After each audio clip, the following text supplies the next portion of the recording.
Angalia katika lilozua gumzo sana siku hizi zilizopita ni kadhia ya Area 51 Amerika. Baada Obama kutoa ile statement yake, jamani, hivi kuna aliens kuna kainat fadaia, kuna viumbe vingine jamani, mbali na wanadamu. Sasa linakuja swali, lakini kwa muda kadhaa huku siku za nyuma tulikuwa tunaziona zile UFOs zinaruka kwa spidi kali na nini, na mpaka leo serikali hajaibainisha nini hasa kinachoendelea. Je, wako kweli hawa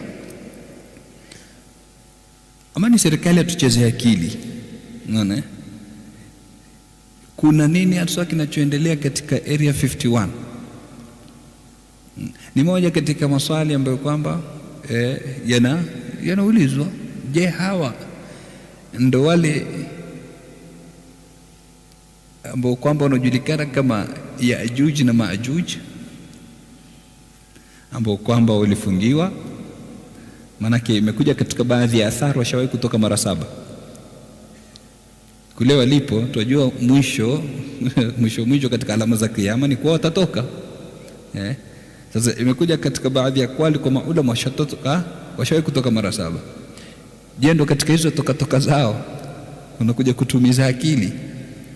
Je, wana teknolojia kiwango hicho kimeshinda hata teknolojia ya mwanadamu? Unaona?